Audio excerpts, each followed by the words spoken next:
আল্লাহু আকবার, আল্লাহু আকবার, আল্লাহু আকবার, আল্লাহু আকবার। স্বপ্ন দেখি সুন্নতে হোক জীবনের জাগরণ, আশুক মানুষ ডেকে যাব ইসলামে আমরণ। স্বপ্ন দেখি সুন্নতে হোক জীবনের জাগরণ, আশুক মানুষ ডেকে যাব ইসলামে আমরণ। ভুল বিদাত করে দিয়ে দূর শিরিক আল্লাহু আকবার, ইমানের নূর করব প্রচার এই সমাজে, করব প্রচার এই সমাজে ইসলামী আচরণ। as-sunnah as-sunnah as-sunnah foundation, as-sunnah as-sunnah as-sunnah foundation.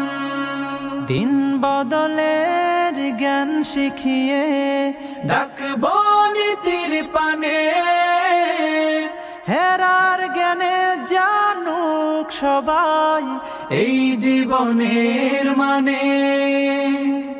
শিক্ষা নিয়ে সরল পথে চলবো কোরআন হাদিস মতে, ঈমান আমল করতে সঠিক করব সিরাত ধারণ। as-sunnah foundation.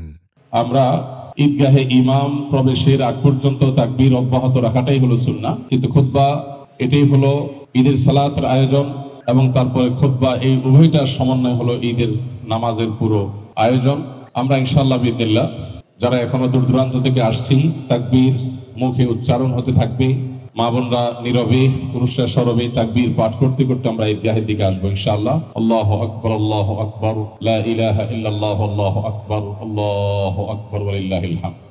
সময়ত উপস্থিতি, আজকে আমরা সম্ভবত যথাসময়ে ঈদের সালাত আয়োজন করাটা একটু কঠিন হবে, আমাদেরকে সম্ভবত একটু লেট করতে হবে, কারণ আমি এখনো ইউনাইটেড এদিক দিয়ে আসছিলাম, দূর দূরান্ত পর্যন্ত অনেক গাড়ির সিরিয়াল এখনো পড়ে আছে।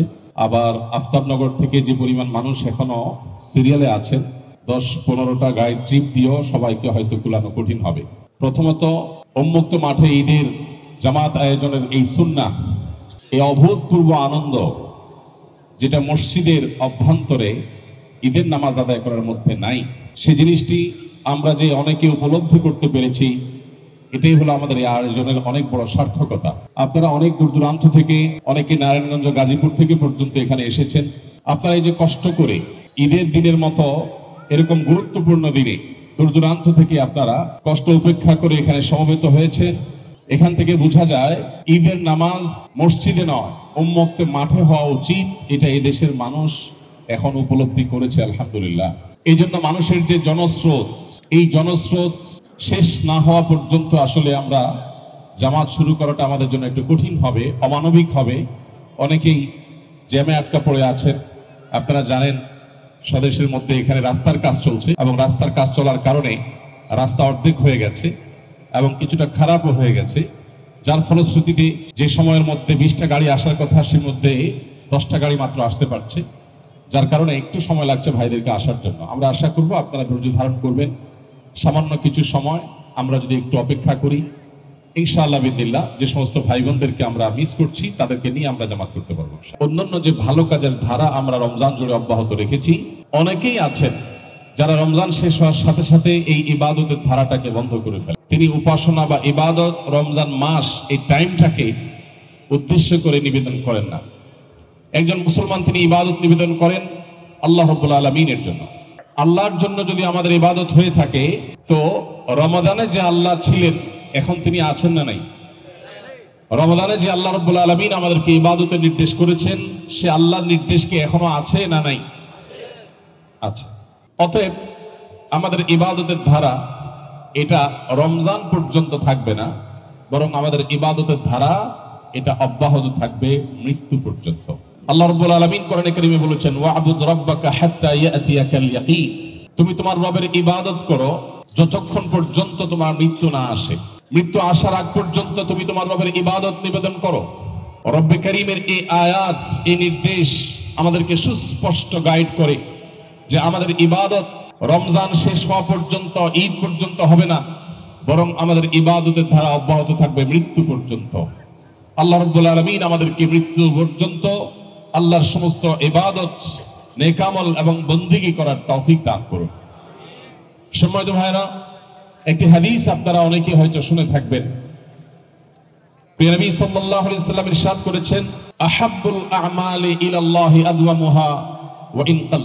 যার অর্থ হলো আল্লাহর কাছে বান্দার সে আমলটা বেশি প্রিয়, সে আমলটাকে আল্লাহ তাআলা বেশি পছন্দ করেন যে আমলটা বান্দা কন্টিনিউয়াসলি করতে থাকে, যে আমলের ধারাকে বান্দা ধরে রাখে, ছিন্ন করে ফেলে না, যদিও সে আমলটা পরিমাণে কম হয়। কেউ রমজানে কোরআনে কারীম 3 বার খতম দিয়েছেন, কিন্তু রমজানের পরে আর বাকি 11 মাস কোরআনটা ছুঁয়ে দেখার সুযোগ তার হয়নি। আরেকজন রমজানে কোরআন মাত্র 1 বার খতম দিয়েছেন, কিন্তু রমজানের পরেও প্রতিদিন 1 পৃষ্ঠা, 2 পৃষ্ঠা, 5 পৃষ্ঠা আধা পারা করে কোরআন তেলাওয়াত করার সুযোগ, তৌফিক তার হয়েছে। এই দুইজনের মধ্যে এই হাদিস বলছে তৃতীয়জন, যিনি পরিমাণে কোরআন কম তেলাওয়াত করেছেন, তিনি আল্লাহর কাছে অধিকতর প্রিয় হতে পেরেছেন, বিকজ তিনি কোরআনে কারীমের এই তেলাওয়াতটাকে শুধু রমাদানের জন্যই সীমাবদ্ধ রাখেন নাই, বরং বছর জুড়ে তিনি কোরআনকে আলিঙ্গন করেছেন, কোরআনের সাথে তিনি সময় কাটিয়েছেন। সম্মানিত উপস্থিতি, এই জন্য আমাদেরকে মৌসুমী মুসল্লি হলে চলবে না, মৌসুমী মুসলমান হলে চলবে না। মুসলমান এটা আজীবনের ইস্যু। আপনি আমি যখন কালিমাতুশ শাহাদা পাঠ করেছি, আশহাদু আল্লা ইলাহা ইল্লাল্লাহ ওয়া আশহাদু আন্না মুহাম্মাদান আবদুহু ওয়া রাসূলুহু, সেই থেকে নিয়ে মৃত্যু অবধি পর্যন্ত আমাদেরকে আমাদের ইবাদতের এই ধারাকে অব্যাহত রাখতে হবে। এখানে বিরতি দেওয়ার কোনো সুযোগ নেই, এখানে গ্যাপ করার কোনো সুযোগ নেই, এখানে বিচ্ছিন্নতা সৃষ্টি করবার কোনো সুযোগ নেই। সম্মানিত ভাইরা, আল্লাহ রাব্বুল আলামিন কোরআনে কারীমে বলেছেন, ইন্নাল্লাযীনা ক্বালু রাব্বুনাল্লাহ সুম্মা ইসতাকামু, যে সমস্ত মানুষেরা বলবে আমাদের রব আল্লাহ, এবং এই কথার পর যারা সিরাতে মুস্তাকিমের উপরে সরল পথে অটল ভাবে টিকে থাকবে, এখান থেকে আর বিচ্যুত যারা হবে না, এই ধারাকে যারা ধরে রাখতে পারবে, তাতানাজ্জালু আলাইহিমুল মালাইকা, তাদের মৃত্যুর আগ মুহূর্তে আল্লাহর পক্ষ থেকে ফেরেশতারা আগমন করে তাদেরকে সুসংবাদ দিয়ে বলেন, আল্লাহ তাখাফু ওয়ালা তাহজানু ওয়া আবশিরু বিল জান্নাতিল্লাতী কুনতুম তুআদুন। তাদেরকে বলা হবে যে তোমাদের কোনো ভয় নেই, কোনো চিন্তা নেই, কোনো টেনশন নেই, বরং যেই জান্নাতের সুসংবাদ তোমরা সারা জীবন পেয়েছো, কোরআনের পাতায় পাতায়, পৃষ্ঠায় পৃষ্ঠায় তোমাদেরকে যে সুসংবাদ দেওয়া হয়েছিল, সেই জান্নাতের সুসংবাদ তোমরা আমাদের কাছ থেকে গ্রহণ করো। জীবদ্দশায় এখনো তোমার মৃত্যু হয়নি, রূহ বের হচ্ছে, এই সময়টাতে তুমি সুসংবাদ পেয়ে তারপর দুনিয়া থেকে যাও, কারণ তুমি ঈমানের উপরে অটল ছিলে, অবিচল ছিলে। সম্মানিত উপস্থিতি, অতএব নেক আমল এবং ভালো কাজের উপরে অটলতা, অবিচলতা, নেক আমলের ধারা, ভালো কাজের ধারাকে ধরে রাখতে পারা, এটা অনেক বড় একটা গুরুত্বপূর্ণ কাজ, যেটা অনেক সময় আমাদের দ্বারা করা হয়ে ওঠে না। আপনি কোনো মানুষকে এককালীন কোনো দান করলেন, এটার ফলে আপনি আল্লাহর কাছে অবশ্যই সওয়াব এবং রিওয়ার্ড পাবেন যদি আল্লাহকে সন্তুষ্ট করার জন্য করে থাকেন। কিন্তু আপনি যদি কাউকে স্থায়ীভাবে তার ইনকামের কোনো একটা সোর্স আপনি তৈরি করে দেন, একটা চাকরির ব্যবস্থা করে দেন, তাকে উদ্যোক্তা হওয়ার পথে আপনি হেল্প করে থাকেন, তাহলে সেক্ষেত্রে আপনার এই সওয়াব হবে অনেক বেশি, এই সওয়াব হবে অফুরন্ত, এটা হবে আপনার সাদকায়ে জারিয়ার মতো সওয়াব। অতএব সম্মানিত উপস্থিতি, রমাদানের নেক আমলের ধারাকে আমরা রমাদানের জন্যই সীমাবদ্ধ না রেখে এটাকে বছর জুড়ে আমাদেরকে করার চেষ্টা অব্যাহত রাখতে হবে। আরশে আজিমের মালিক আমাদের সবাইকে সেই তৌফিক দান করুন। আজকে এই ঈদগাহ থেকে আসুন আমরা এই পণ করে যাই, এই শপথ করে যাই, এই সংকল্প করে যাই যে আমরা রমাদান জুড়ে যে সমস্ত নেক আমল করেছি, সেই নেক আমলগুলো রমাদানে যেই ভলিউমে করেছি, ওই ভলিউমে না পারলেও আল্লাহ আমাকে যতটুকু সাধ্য দিয়েছেন ততটুকু সাধ্যের মধ্যে থেকে সেই নেক আমলের ধারাকে আমরা অব্যাহত রাখবো ইনশাআল্লাহ। সম্মানিত ভাইরা, আমরা যদি রমাদান মাসে যে 5 ওয়াক্ত নামাজ জামাতের সাথে পড়ার অভ্যাস গড়ে তুলেছি, এটা যদি আমরা রমাদানের পরেও ধরে রাখতে পারি, আমাদের রমাদান অনেকখানি সাকসেস এবং সফল ইনশাআল্লাহ। দ্বিতীয়ত, রমাদান মাসে আমরা যে কোরআনে কারীমের তেলাওয়াত শুনেছি তারাবির নামাজে, নিজস্ব উদ্যোগে আমরা যে কোরআনে কারীম তেলাওয়াত করার চেষ্টা করেছি, সারা বছর যদি আমরা কোরআনে কারীম অল্প অল্প করে, এমনকি আধা পৃষ্ঠা 1 পৃষ্ঠা করে প্রতিদিন 5 মিনিট সময় বের করে যদি আমরা কোরআনকে দিতে পারি, কোরআনকে বোঝার চেষ্টা করতে পারি, তাহলে আমাদের রমাদান সার্থক ইনশাআল্লাহ। আমরা বহু মানুষ আছি, আমাদের স্মার্টফোনগুলো চেক করলে দেখা যাবে প্রত্যেকটা স্মার্টফোনে আমাদের হিস্ট্রি থাকে, আমরা সারাদিন কি পরিমাণ সময় কোন অ্যাপের জন্য বরাদ্দ রেখেছিলাম। আপনি যে কোনো সময় চেক করতে পারেন যে আপনার অ্যাপসে যতগুলো অ্যাপস আছে আপনার মোবাইলের ভিতরে কোন অ্যাপে আপনি কত ঘন্টা ডুবেছিলেন। আপনি চেক করলে দেখতে পাবেন যে প্রতিদিন অলমোস্ট 2 থেকে 3 ঘন্টা, কারো কারো ক্ষেত্রে আরো বেশি সময় আমরা শুধুমাত্র সোশ্যাল মিডিয়ার অ্যাপগুলোতে ডুবেছিলাম।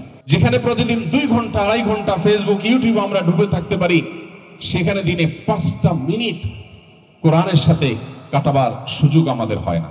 সারাদিন যেখানে আমাদের হাতে মোবাইল থাকে সেখানে 5টা মিনিট আমাদের হাতে কোরআন যদি না উঠে, তাহলে মুসলিম হিসাবে এর চাইতে বড় দুর্ভাগ্যজনক বিষয় আমাদের জীবনে আর কিছু হতে পারে। সময় তো উপস্থিতি, আজকের এই ঈদগাহ থেকে আসুন আমরা এই পণ করি, এই সংকল্প করি, যেই কোরআন গোটা রমজান জুড়ে আমরা শুনেছিলাম, তেলাওয়াত করার চেষ্টা করেছিলাম, সেই কোরআনকে রমজানের পরেও আমরা আমাদের জীবনে ধারণ করার চেষ্টা করব। প্রতিদিন একটু একটু করে পড়ার চেষ্টা করব, বোঝার চেষ্টা করব, আমল করার চেষ্টা করব, কোরআনের আলো দ্বারা নিজেকে আলোকিত, নিজের পরিবার এবং সমাজকে আলোকিত করার চেষ্টা করব। আল্লাহ রাব্বুল আলামিন আমাদের সবাইকে সেই তৌফিক দান করুন। সম্মানিত ভাই সকল, সম্মানিত বোনেরা, কোরআন এমন এক মহা সম্পদ মুসলমান জাতির। নবী সাল্লাল্লাহু আলাইহি ওয়াসাল্লাম বলেছেন, ইন্নাল্লাহা ইয়ারফাউ বিহাযাল কিতাবি আকওয়ামা ওয়া ইয়াদাউ বিহি আখারিন। আল্লাহ রাব্বুল আলামিন এই কোরআনের মাধ্যমে বহু জাতিকে উপরে তুলেছেন, বহু জাতিকে আল্লাহ তাআলা তার মর্যাদাকে সমুন্নত করেছেন। আবার এই কোরআনের প্রতি যারা অবহেলা করেছে, উদাসীনতা করেছে, এই কোরআনের প্রতি দায়িত্বশীলতার পরিচয় দেয় নাই, তাদেরকে আল্লাহ রাব্বুল আলামিন অবনমন ঘটিয়েছেন, পতন ঘটিয়েছেন, তাদের ধ্বংস আল্লাহ তাআলা নিশ্চিত করেছেন। অতএব সিদ্ধান্ত আমাদেরকে নিতে হবে, আমরা দুনিয়া এবং আখিরাতের প্রভূত কল্যাণ চাই কি চাই না। যতদিন মুসলিম জাতি কোরআনকে মাথায় রেখেছে, বক্ষে ধারণ করেছে, জীবনে ধারণ করেছে, পরিবার সমাজ এবং রাষ্ট্রে ধারণ করেছে, ততদিন পর্যন্ত মুসলিমরা পৃথিবীতে বাঘের মতো বসবাস করেছে। যেদিন আমরা কোরআন থেকে দূরে সরে গেছি, কোরআনকে আমরা উপরে তুলে রেখেছি, কোরআনকে আমরা বছর জুড়ে স্পর্শ করার সময় পাই না, সেই দিন থেকে আমাদের অপদস্থ, অপমান হওয়ার সমস্ত আয়োজন সম্পন্ন হয়েছে। আজ আমাদের যে দুরবস্থা আছে, এটিকে দূর করবার জন্য কোরআনের সংস্রবে আসা, কোরআনের সান্নিধ্যে আসা, কোরআনের আলোকে নিজেকে আলোকিত করা, এর কোনো বিকল্প পথ আমাদের সামনে খোলা নেই। অতএব আসুন, রমাদান মাসের দ্বিতীয় আমল হিসাবে যদি আমরা কোরআনে কারীমের সাথে সময় কাটানো, এই সৌভাগ্যটা যদি আমরা বছর জুড়ে ধরে রাখতে পারি, তাহলে আমাদের রমাদানের সমস্ত ইবাদত, আমাদের সমস্ত প্রচেষ্টা সাকসেস হবে, সফল হবে ইনশাআল্লাহ তাআলা। নাম্বার 3 এবং শেষ পয়েন্ট হলো, রমাদান জুড়ে আমরা নিশ্চয়ই অনেকেই ভোর রাতে সাহরি খেতে উঠে 2 রাকাত 4 রাকাত নামাজের সুযোগ পেয়েছি, একটু দোয়া করার সুযোগ পেয়েছি, তারাবির নামাজের সুযোগ পেয়েছি, বিতরের নামাজে দোয়া করার সুযোগ পেয়েছি। ভাইরা আমার, মুসলমানের অনেক বড় একটা অস্ত্র, মুসলমানের অনেক বড় একটা শক্তির জায়গা হলো আল্লাহর কাছে ভোর রাতে দোয়া করতে পারা। এটা হলো আল্লাহর সাথে একান্তে আলাপ। আল্লাহর সাথে আপনি প্রাইভেট আলাপ যে কোনো সময় করতে পারেন, কিন্তু ভোর রাতের আলাপটা এত গুরুত্বপূর্ণ। 5 ওয়াক্ত নামাজের জন্য আল্লাহ তাআলা মুয়াজ্জিনকে দিয়ে ডাকেন, হাইয়া আলাস সালাহ, তোমরা নামাজের প্রতি আহ্বান, আসো, নামাজের দিকে আসো। আল্লাহ তাআলা মুয়াজ্জিনকে দিয়ে ডাকেন, কিন্তু ভোর রাতের এই সময়টাতে স্বয়ং আল্লাহ নিজে বান্দাকে ডেকে ডেকে বলেন, তোমাদের কেউ কি আছো, প্রার্থনা করবে, আসো। তাহলে এই ভোর রাতের দোয়া এবং তাহাজ্জুদের এই সুযোগটা রমাদান জুড়ে আমরা পেয়েছি। সারা বছর যদি এটাকে আমরা অল্প অল্প করে ধরে রাখতে পারি, তাহলে সেক্ষেত্রে আমাদের সেই রমাদান সাধনা সার্থক হবে, সফল হবে ইনশাআল্লাহ। সম্মানিত ভাইরা, আমরা রমজানের একেবারে শুরু থেকে শেষ পর্যন্ত প্রতিদিন সাহরিতে আমরা উঠেছি। রমজানের শেষে আমাদের সাহরিতে হয়তো উঠা হবে না প্রতিদিন। সেক্ষেত্রে আমরা যদি সুন্নাহ লাইফস্টাইল মেনটেন করি, আমরা যদি সন্ধ্যায় রাতের খাবার সন্ধ্যার পর খেয়ে ফেলি এবং এশার নামাজের পর যদি আমরা শুয়ে যেতে পারি, যে কাজগুলো আমরা এশারের পর থেকে রাত 10টা 11টা 12টা পর্যন্ত করি, ওই কাজগুলো যদি আমরা ভোরে করি, সেটা শিক্ষার্থী হন কিংবা যে কোনো শ্রেণী পেশার মানুষ হন, তাহলে সেক্ষেত্রে আমাদের জীবনে প্রভূত কল্যাণ এবং বরকত আসবে। নবী সাল্লাল্লাহু আলাইহি সাল্লাম রাতে এশার নামাজের পরে গল্প, আড্ডা, কথাবার্তা বলাকে অপছন্দ করতেন। তিনি এশার পর শুয়ে যেতে বলেছেন এবং উৎসাহ দিয়েছেন। কারণ নবী সাল্লাল্লাহু আলাইহি সাল্লাম ইয়াকরাহুন নাওম ক্বাবলা আল ইশা ওয়াল হাদিস বাদা, নবীজি এশার আগে ঘুমানো অপছন্দ করতেন, আর এশার পরে কোনো আলাপ সালাপ, কোনো আড্ডা মজলিস, এগুলোকে অপছন্দ করতেন। সরাসরি তিনি বিছানা চলে যেতেন এবং ঘুমোতেন। আপনারা নিশ্চয়ই অবগত আছেন, পৃথিবীর পূর্ব থেকে পশ্চিম, উত্তর থেকে দক্ষিণ, যেদিকে আপনি চোখ মেলে তাকাবেন, যেই দেশকে দেখবেন একটু উন্নতি করেছে, যেই সমাজকে দেখবেন তারা একটু অর্থনৈতিক ভাবে, জ্ঞানে বিজ্ঞানে তথ্য প্রযুক্তিতে, অবকাঠামোতে, বিভিন্ন সেক্টরে যারা উন্নতি করেছে, অগ্রগতি করেছে, তাদের প্রায় সবগুলো দেশের একটা কমন কালচার হলো তারা সন্ধ্যার পরপর শুয়ে যায় এবং ভোরে উঠে তারা কাজ শুরু করে। মুসলমান হিসেবে আমাদের জন্য এটা লজ্জার বিষয় যে আমরা গভীর রাত না হলে ঘুমাই না।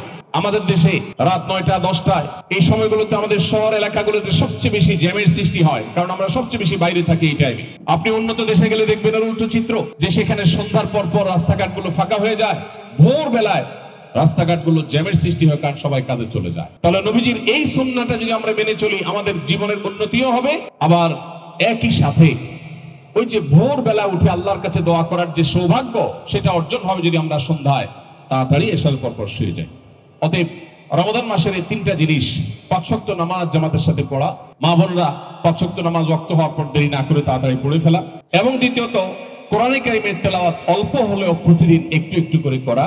তৃতীয়ত রমাদান মাস জুড়ে আমরা যে দোয়া করেছি আল্লাহর কাছে ইফতারিতে, সাহরিতে, ভোর রাতে, বিশেষ করে ভোর রাতের ইবাদত এবং তাহাজ্জুদ দোয়া, এই দোয়ার ধারাটা যদি আমরা অব্যাহত রাখতে পারি, ইনশাআল্লাহ আমাদের রমজান সাধনা সার্থক হবে। আল্লাহ আমাদের সবাইকে এই 3টা আমলকে ধরে রাখার তৌফিক দান করুন। সময়ত উপস্থিতি, আমি যে কথা বলছিলাম, রমজান মাসে আমরা যে নেক আমল করার তৌফিক পেয়েছি, আল্লাহ আমাদেরকে যে তৌফিক দিয়েছেন, আমাদের আমল ইবাদত গুলো কবুল হয়েছে কিনা, কার কতখানি কবুল হয়েছে নিশ্চিত হওয়া যাবে সেদিন, যেদিন আল্লাহ রাব্বুল আলামিন সবার বিচার দিবস প্রতিষ্ঠা করবেন।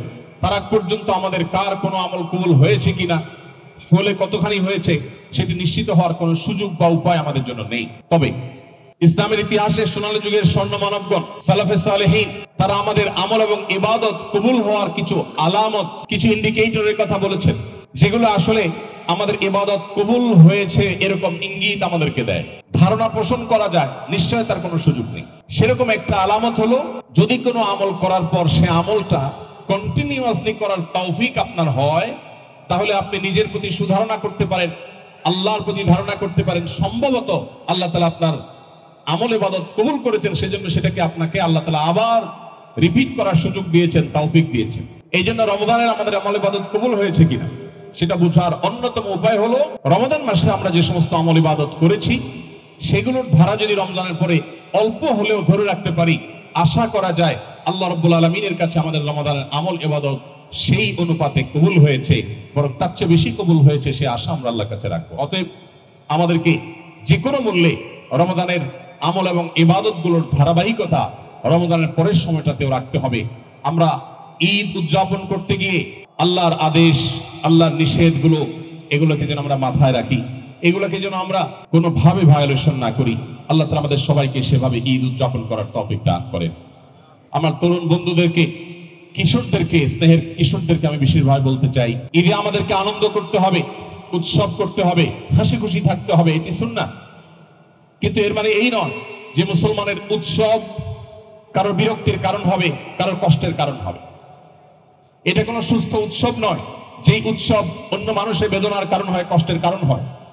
আমার কিশোর বন্ধুরা, তোমরা অনেকে ঈদ উপলক্ষে বিভিন্ন জায়গায় ছোটখাটো পিকআপ ভাড়া করে, অনেক সময় ট্রাক ভাড়া করে তোমরা দলে দলে বিভিন্ন সড়ক প্রদক্ষিণ করো, এবং বড় বড় সাউন্ড বক্স ভাড়া করে হাই ভলিউমে তোমরা মিউজিক বাজাতে বাজাতে সড়কের এই মাথা থেকে ও মাথা পর্যন্ত তোমরা প্রদক্ষিণ করো।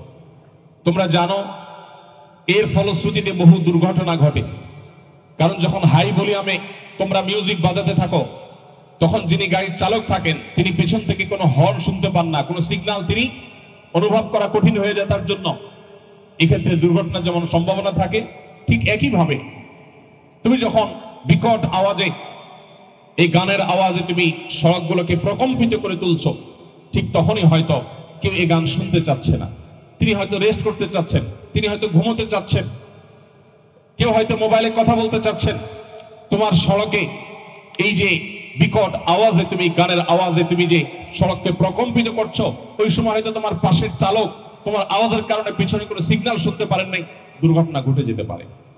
সবচেয়ে বড় কথা হলো, একজন মুসলমান হিসাবে এই ঈদ আল্লাহর দেওয়া উৎসব, আল্লাহর দেওয়া উৎসবকে আল্লাহর বিধান মোতাবেক, আল্লাহর আদেশ মোতাবেক, আল্লাহর বাতানো পদ্ধতিতে আমাদের উদযাপন করা উচিত।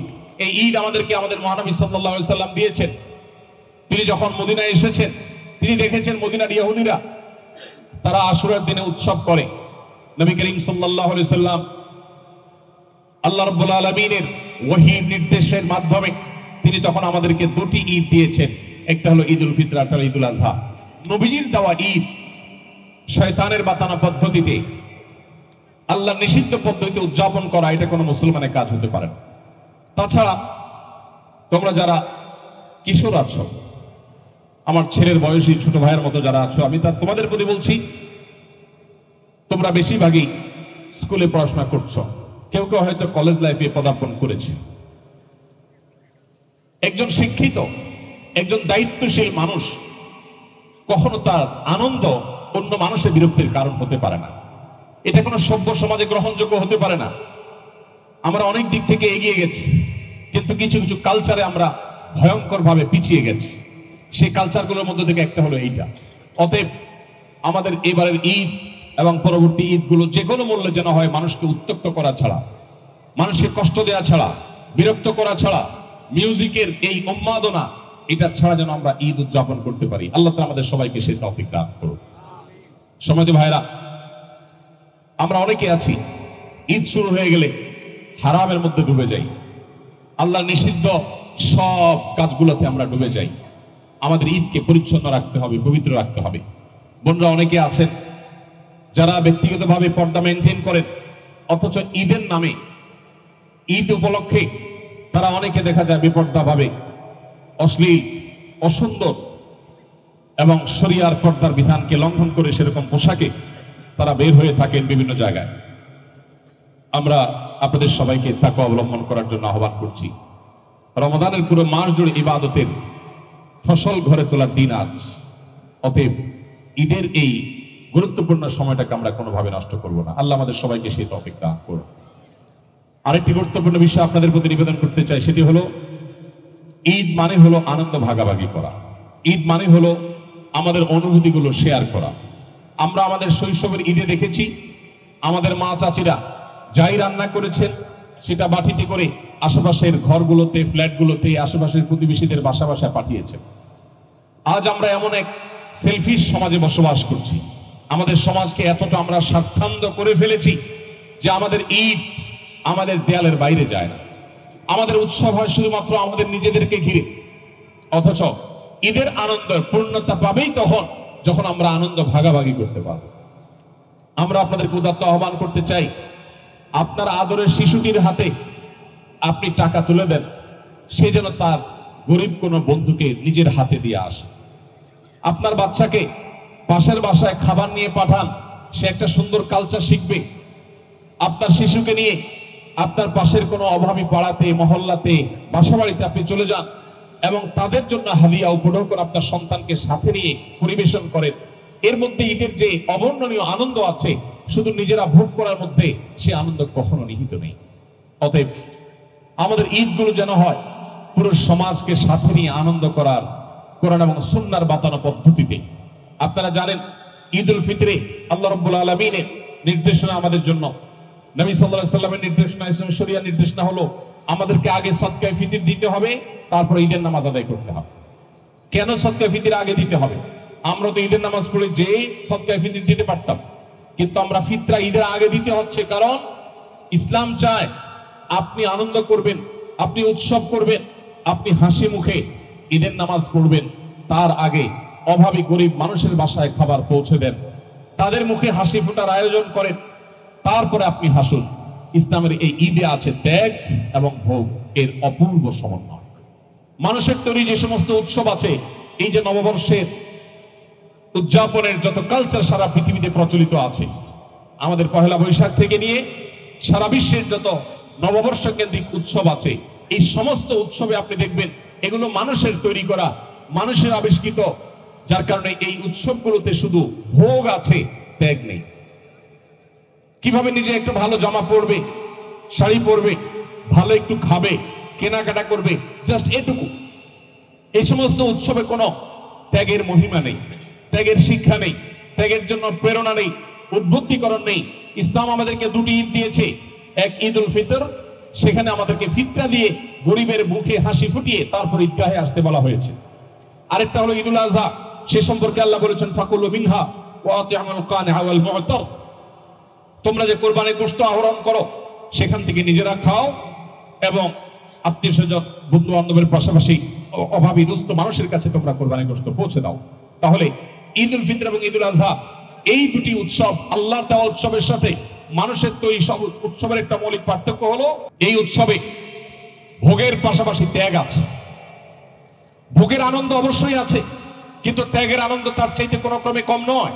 ত্যাগের আনন্দ কোনো কোনো ক্ষেত্রে ভোগের আনন্দের চাইতে অনেক বেশি। অতএব আমি আপনাদেরকে আজকের এই দিনে উদাত্ত আহ্বান রাখতে চাই, আসুন আমাদের আনন্দগুলোকে আমরা ভাগাভাগি করি। আমাদের আশেপাশে থাকা অভাবী পরিবারগুলোর সাথে আমাদের সুখগুলোকে, ভালোবাসাগুলোকে, আমাদের ঈদের খাবারগুলোকে, পোশাক আশাককে, ঈদ বোনাসকে, টাকা পয়সাকে আমরা শেয়ার করি এবং বাচ্চাদেরকে সাথে নিয়ে করি। যারা ঈদের মধ্যে বাড়ি গিয়েছেন অথবা যারা বাড়িতে যাবেন, তারা কষ্ট করে আপনাদের আশেপাশের প্রতিবেশীদের, আত্মীয় স্বজনদের বাসা বাড়িতে যাবেন। মোবাইল ফোন এগুলো আমাদের ঈদগুলোকে ধ্বংস করে দিয়েছে। আমরা ঈদের পুরো সময়টা মোবাইল ফোনে বুঁদ হয়ে পড়ে থাকি। বাচ্চারা, বড়রা, সব বয়সের মানুষ মোবাইল ফোনে আমরা আজ আসক্ত হয়ে গেছি। মোবাইল ফোনকে একটু সাইডে রেখে আমাদের ঈদটাকে আসুন আমরা উদযাপন করার চেষ্টা করি, অনুভব করার চেষ্টা করি, শেয়ার করার চেষ্টা করি। আল্লাহ আমাদের সবাইকে সে তৌফিক দান করুন। আমি সর্বশেষ যে পয়েন্টগুলো ইনশাআল্লাহ নামাজের দিকে যাব সেটি হলো, আমরা যখন অত্যন্ত নিরাপদ পরিবেশে, অত্যন্ত চমৎকার পরিবেশে, অভূতপূর্ব ভাবে এবছর অন্যান্য বছরের মতো আমরা ঈদের নামাজ আদায় করার জন্য সমবেত হয়েছি। ঈদের নামাজ যেহেতু প্রতিদিন আমরা পড়ি না, প্রতি মাসে পড়ি না, অতএব ঈদের নামাজের নিয়মটা আমরা একটু জেনে নেই। প্রথমত ঈদের নামাজ আমরা অতিরিক্ত তাকবীর সহকারে পড়বো, এটাই হলো মূল পার্থক্য। এছাড়া 2 রাকাত নামাজ, নামাজের পরে যে খুতবা হবে সে খুতবা শোনাটা অনেক গুরুত্বপূর্ণ। খুতবা না শুনে কারোরই যাওয়ার কোনো সুযোগ নেই, বিধা আমরা খুতবা শুনে তারপরে যাবো ইনশাআল্লাহ। আর নামাজের শুরুতে আমরা প্রথম তাকবীরে আল্লাহু আকবার বলে হাত বাঁধবো। হাত বেঁধে আমরা সুবহানাকাল্লাহুম্মা সানা পড়বো, দোয়া ইস্তেফতা পড়বো। এরপরে অতিরিক্ত 3টা তাকবীর দেওয়া হবে। প্রত্যেক তাকবীর আমরা হাত তুলবো, আল্লাহু আকবার বলে হাত ছেড়ে দিব, আবার আল্লাহু আকবার বলে হাত ছেড়ে দিব। 3 নম্বর বার আল্লাহু আকবার বলে আমরা হাত বেঁধে ফেলব। উভয় হাদিস সম্পূর্ণ বিষয়, এটা নিয়ে আমাদের কোনো টেনশন করবার কোনো কারণ নাই। মামুনদের সাইডে যারা আছেন তারা অনেকেই হয়তো ঈদের নামাজ জীবনে এটা প্রথম, তারা মেহরবানি করে আমরা এই সুন্নাহটাকে লক্ষ্য করে ইনশাআল্লাহ করব। তাকবীরগুলো যদি কোনো কারণে এদিক সেদিক হয়েও যায়, হাত তোলাটা যদি এদিক সেদিক হয়েও যায়, নামাজের কোনো অসুবিধা হবে না, নামাজ হয়ে যাবে ইনশাআল্লাহ। আমরা তাহলে দাঁড়িয়ে কথা সোজা করি, দাঁড়িয়ে কথা সোজা করি। আল্লাহু আকবার।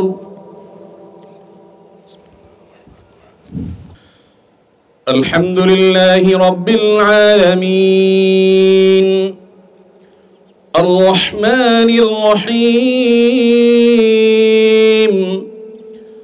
মালিক ইয়াউমিদ্দিন। ইয়্যাকা না'বুদু ওয়া ইয়্যাকা নাস্তাঈন। اهدنا الصراط المستقيم، صراط الذين أنعمت عليهم غير المغضوب عليهم ولا الضالين.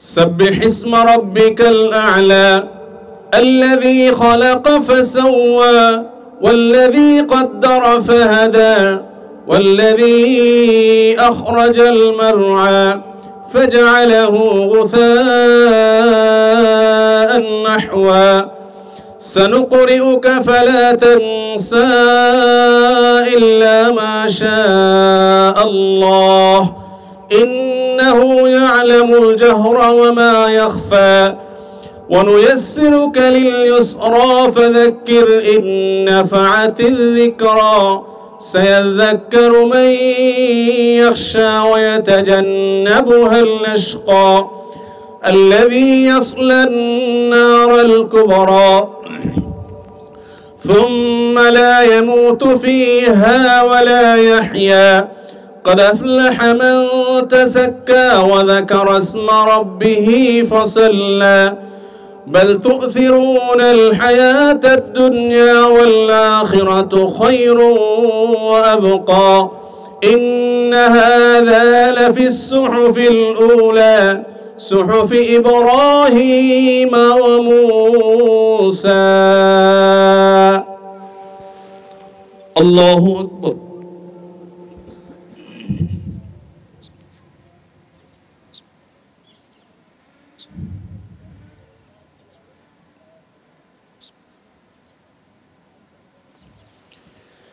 سمع الله لمن حمده.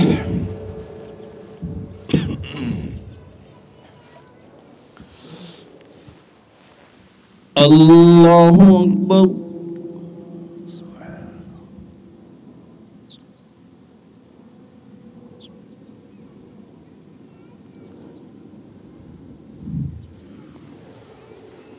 الله أكبر.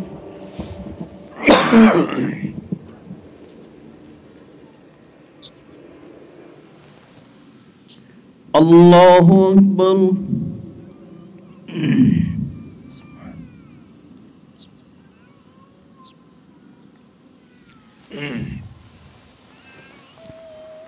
الله أكبر.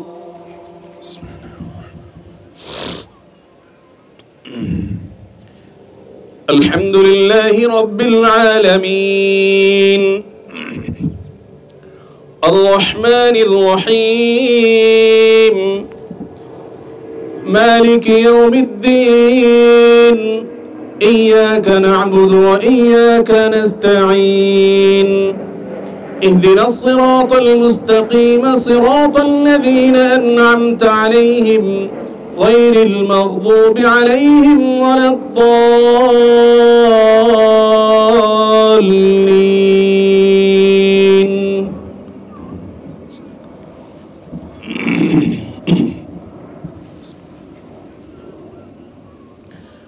هل أتاك حديث الغاشية وجوه يومئذ خاشعة عاملة ناصبة تصلى نارا حامية تسقى من عين آنية ليس لهم طعام إلا من ضريع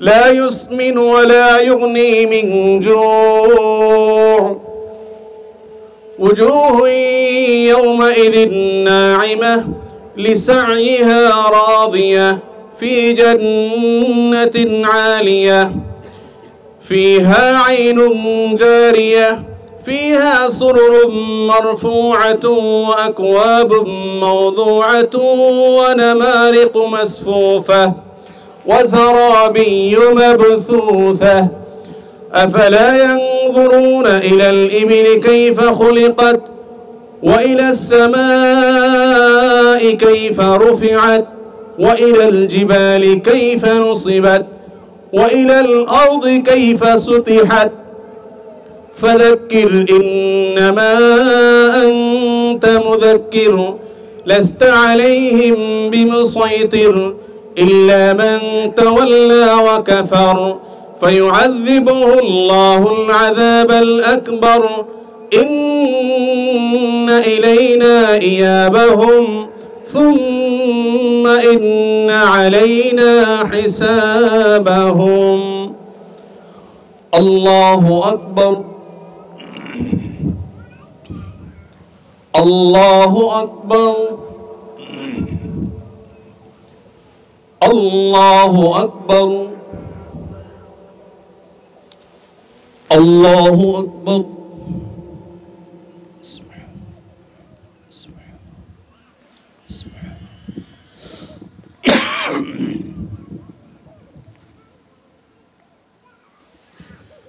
سمع الله لمن حمده.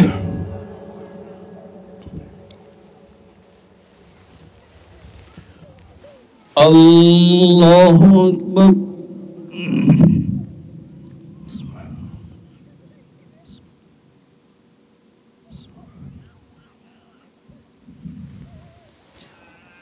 الله أكبر.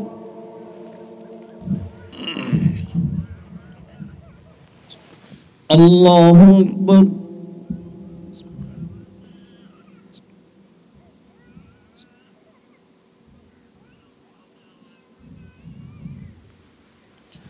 الله أكبر